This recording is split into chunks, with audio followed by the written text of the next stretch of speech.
بسم اللہ الرحمن الرحیم۔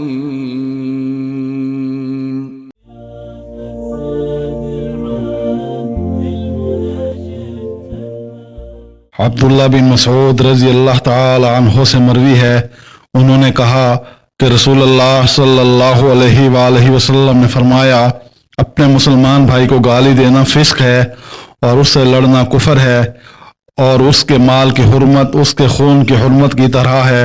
انس بن مالک رضی اللہ تعالی عنہ سے مروی ہے کہ نبی صلی اللہ علیہ وآلہ وسلم نے اپنی بیماری کے دوران فرمایا، اپنے رشتہ داروں کا خیال رکھو، اپنے رشتہ داروں کا خیال رکھو۔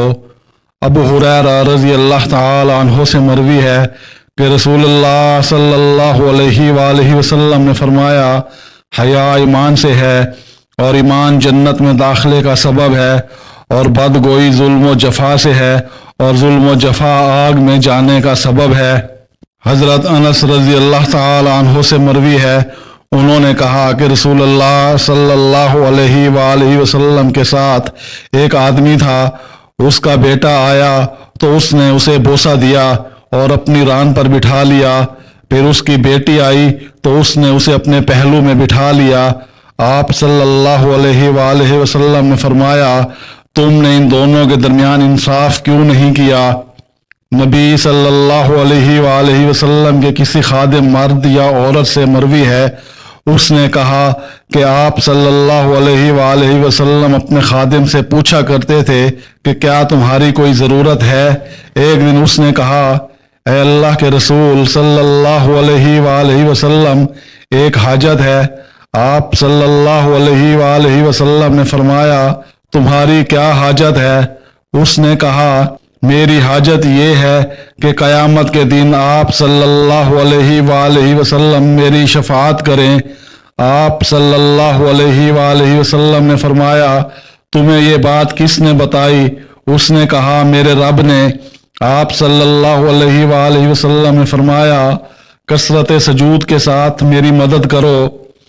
حضرت جابر بن عبداللہ رضی اللہ تعالی عنہ سے مروی ہے، انہوں نے کہا کہ رسول اللہ صلی اللہ علیہ وآلہ وسلم نے فرمایا، رات کے وقت اپنے بچوں کو روک لو اور قدموں کے پرسکون ہونے کے بعد رات کو باتیں کرنے سے بچو، کیونکہ تم نہیں جانتے کہ اللہ تعالیٰ اس کی تخلیق میں سے کیا چیز نکالے گا۔ دروازے بند کر دو، چراغ بجھا دو، برتن ڈھانک دو اور مشکیزوں کے منہ بند کر دو۔ حضرت عبداللہ بن عباس رضی اللہ تعالی عنہما سے مروی ہے کہ رسول اللہ صلی اللہ علیہ وآلہ وسلم نے فرمایا، اللہ تعالیٰ اس شخص پر لعنت کرے جس نے غیر اللہ کے لیے ذبح کیا۔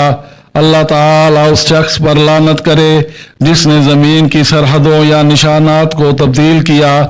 اللہ تعالیٰ اس شخص پر لعنت کرے جس نے نابین آدمی کو راستے سے بھٹکایا۔